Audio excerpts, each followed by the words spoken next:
I couldn't feel my hands when I finally stopped running. My breath came in sharp, broken pieces, like my lungs had forgotten how to work. The night was still behind me, but it didn't feel over.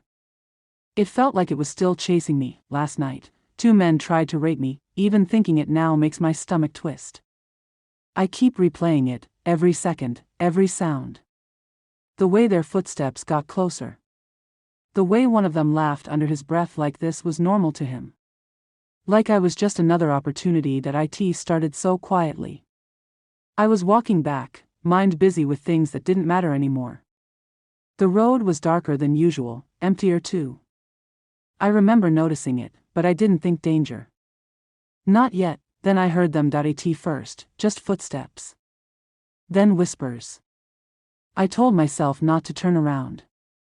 I told myself I was imagining things. But my pace changed, and so did theirs. Faster. Closer. That's when fear started creeping in, slow but certain. My fingers tightened around my phone. I thought about calling someone. I thought about calling him. I did. No answer. The ringing felt louder than my heartbeat. It kept going, and then it stopped. No response.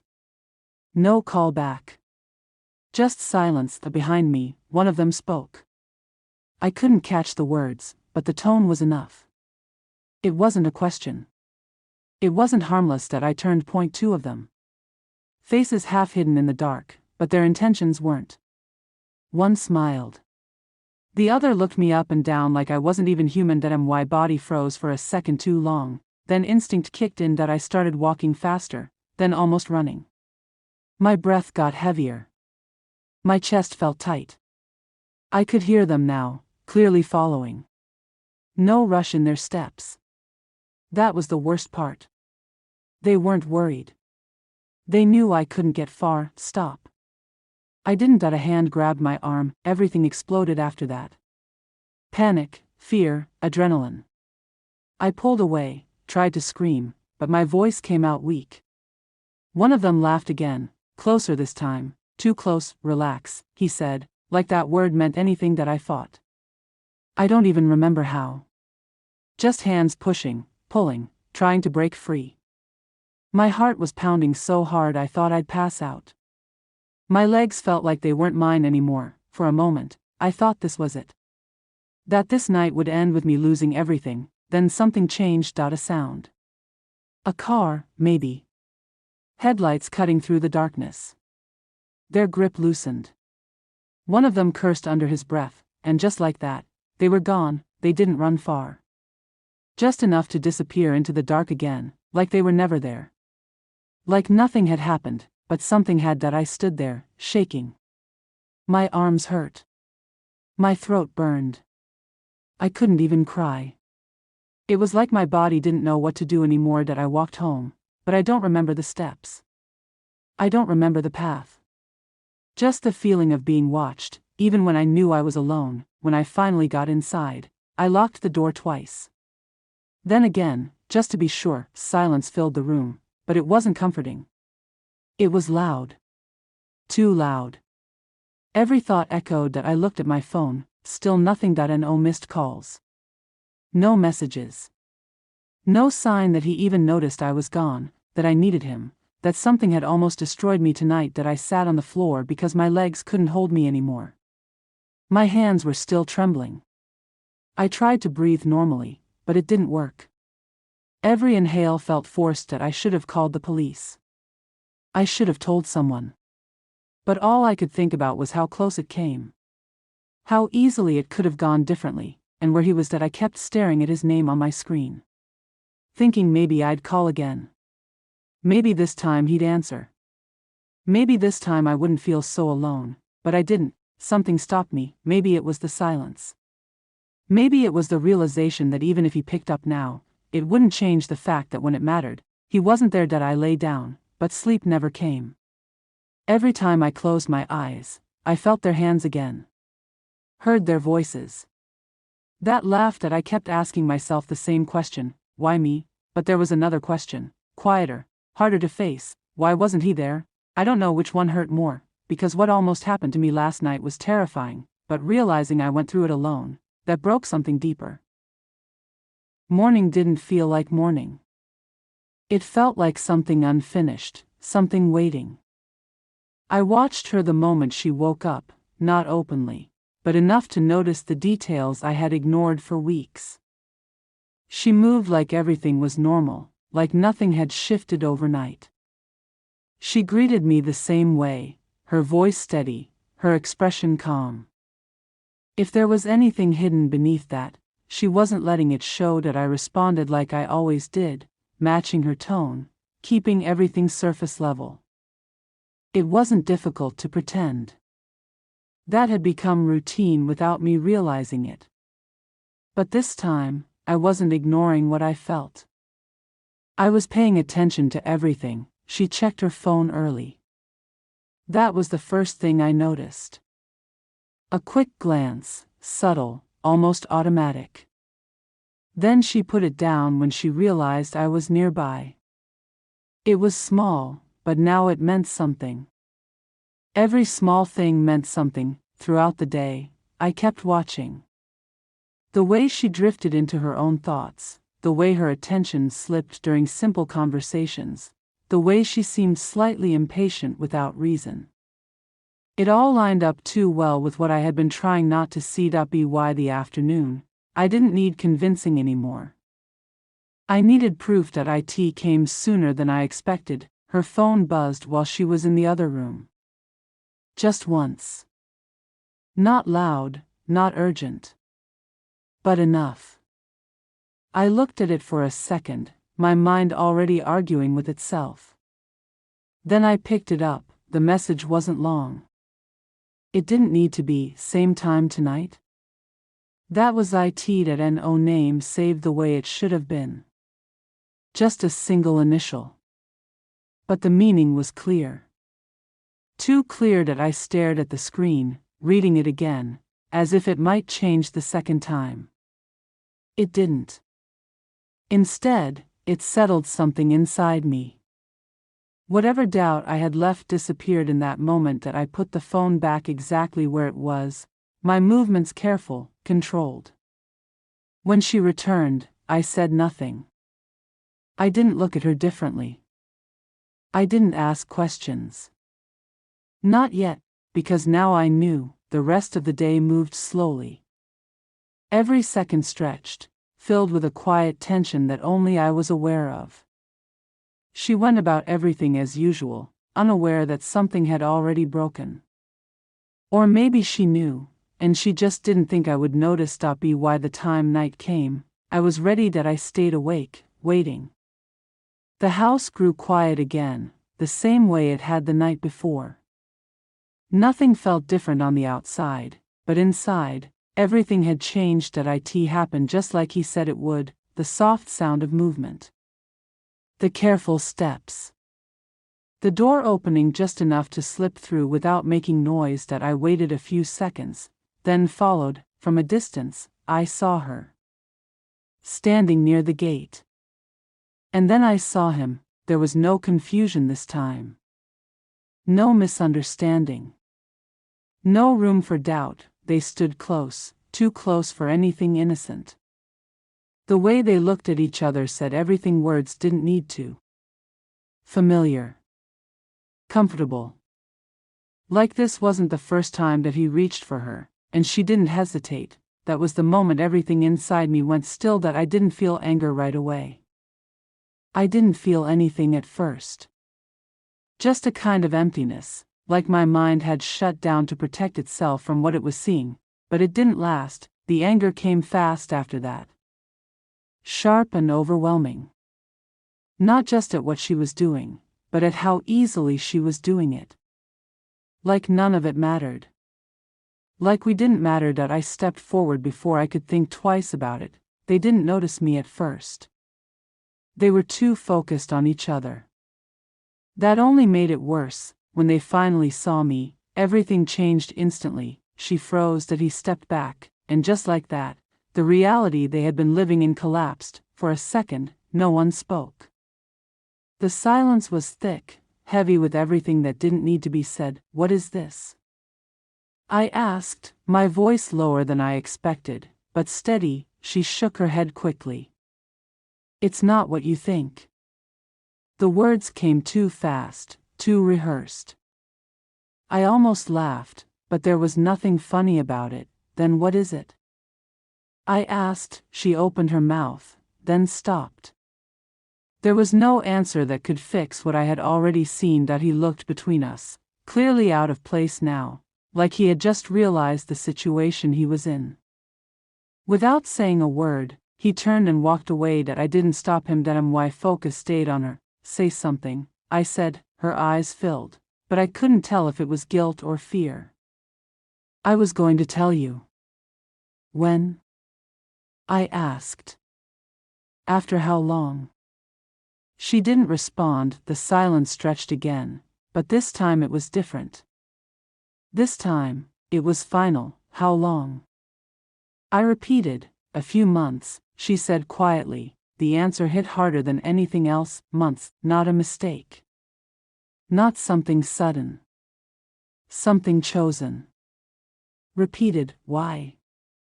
The word came out sharper than I intended. She looked down, her voice barely holding together. Things haven't been the same between us. I let out a short breath, shaking my head. So this was your solution?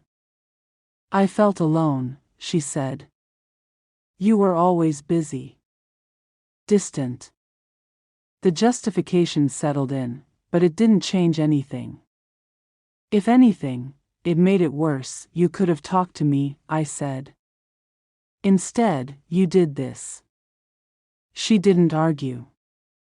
She couldn't. Behind us, I heard movement. That I turned slightly and saw him standing there. That he wasn't supposed to hear any of this, but he did, and the look on his face said everything. That was the moment I realized this wasn't just between us anymore. I didn't go looking for proof. That's what I told myself at least, but when doubt settles in your chest, it doesn't stay quiet. It grows, slowly, feeding on every small inconsistency until it becomes impossible to ignore. And by then, you're not searching anymore. You're confirming. His phone wasn't locked before. That was one of those things he used to say meant trust. I have nothing to hide, he'd told me once. Now it was always locked. That alone should have been enough, but it wasn't, because a part of me still wanted to be wrong. Still wanted all of this to just be in my head, a reaction to what happened that night, a way for my mind to cope with fear by creating something else to focus on. So I waited. That I watched. That I paid attention to everything he said, and everything he didn't. The gaps got wider. The excuses thinner. And that name, it kept coming back, like a whisper I couldn't silence. Then it happened. Not dramatic.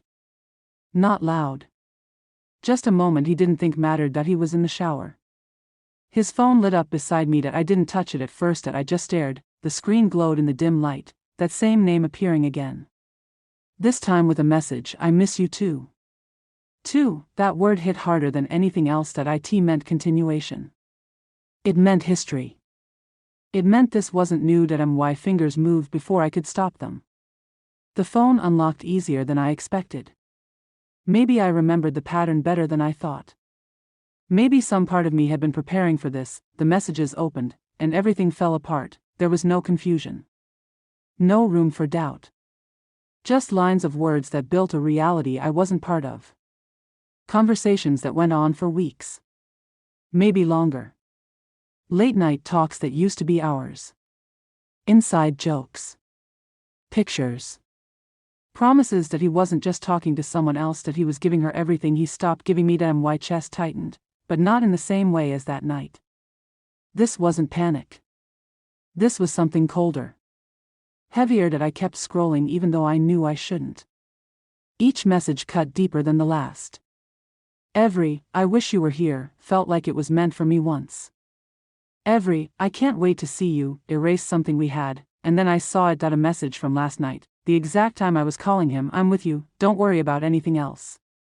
My hands started shaking, while I was running for my safety, while I was dialing his number with fear in my throat. He was with her. Present. Available. Choosing her. That realization didn't just hurt. That it crushed something inside me completely. That I put the phone down before he came out. I didn't want him to see me like that. I didn't want him to know I knew.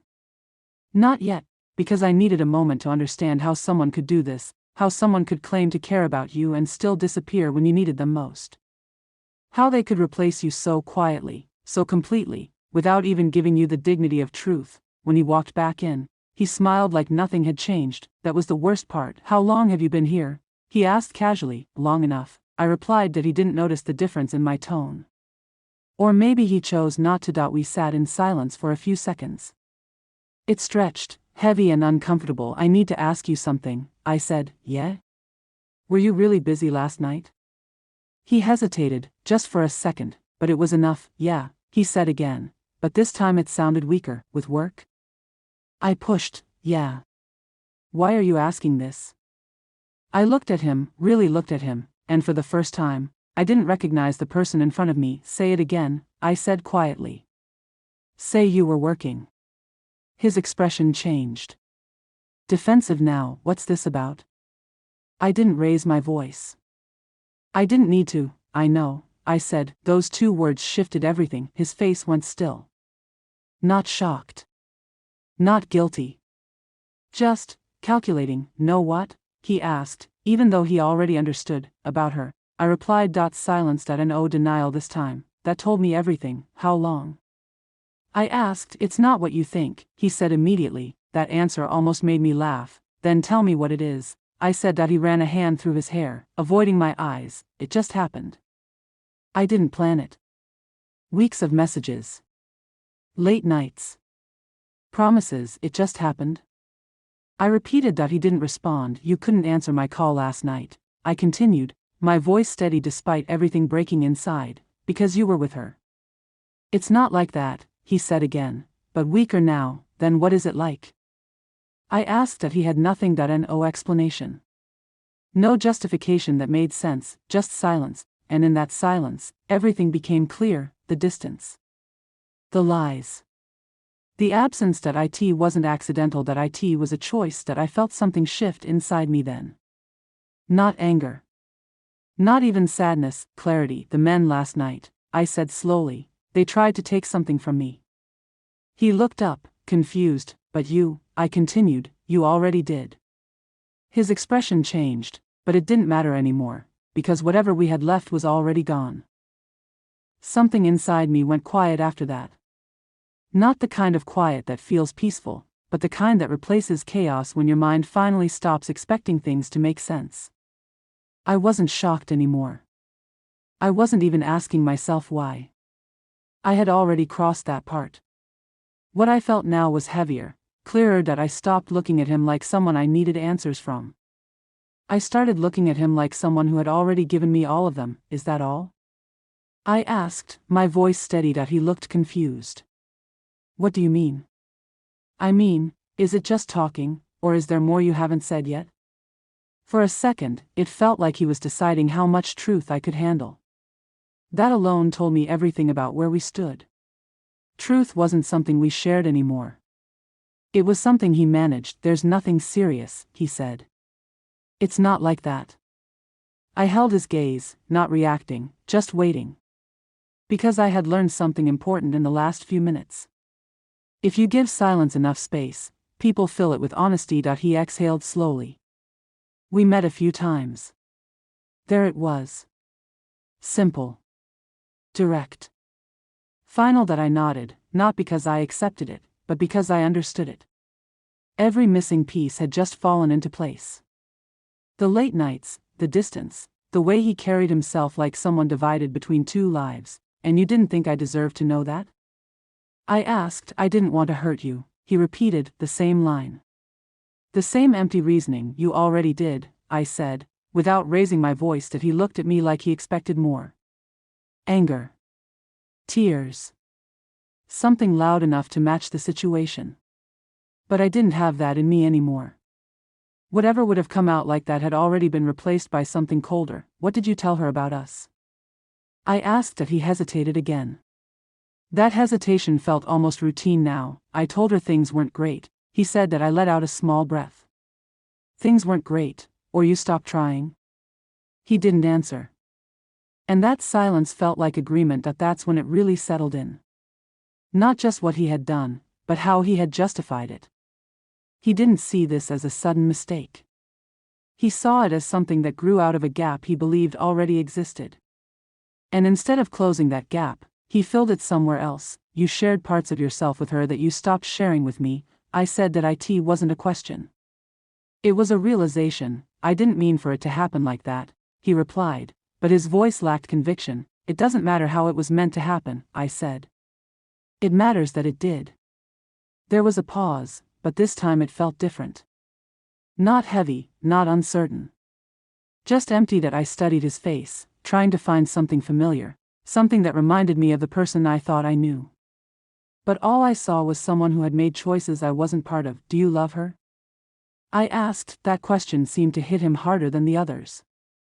He looked away, running his hand through his hair like he needed time. I don't know, he said, the same answer. The same uncertainty. But this time, it didn't affect me the way it did before, because now I understood something I hadn't before. It wasn't about her. It wasn't even about love. It was about the fact that he had allowed himself to create something outside of us, and in doing that, he had already stepped out of what we were. That I nodded slowly. That's enough. What do you mean? He asked. I mean, I don't need to hear anything else. For the first time, I saw something shift in his expression. Maybe it was realization. Maybe it was the moment he understood that I wasn't reacting the way he expected. I'm sorry, he said. That I looked at him, really looked this time, and tried to feel something when he said it. But it didn't land the way apologies are supposed to. It felt late. Not because of timing, but because of intention. Are you sorry because you hurt me? I asked, or because now you have to deal with it? He didn't answer. And that told me more than anything else could have. The room felt different now. Not tense, not overwhelming. Just final. Like something had reached its natural end, even if neither of us had said it out loud yet. I kept thinking I was losing you, I said quietly.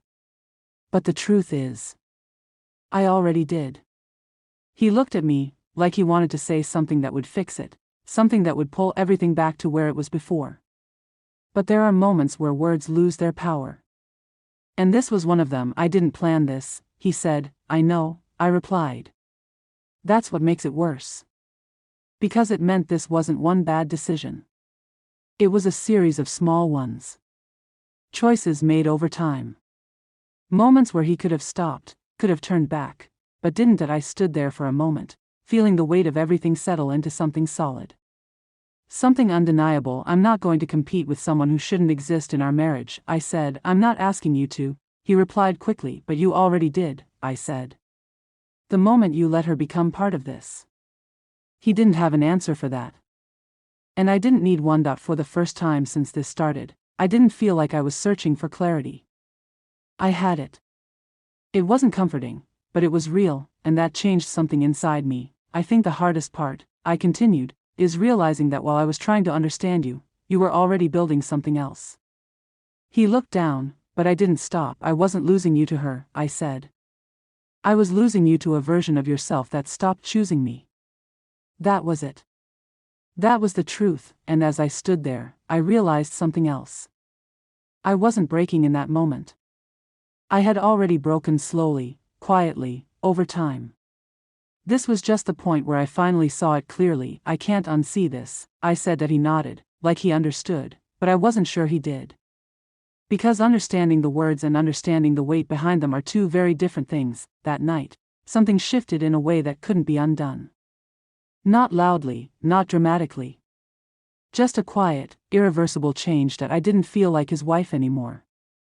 Not in the way that mattered, and even though nothing around me had physically changed, I knew something fundamental had ended.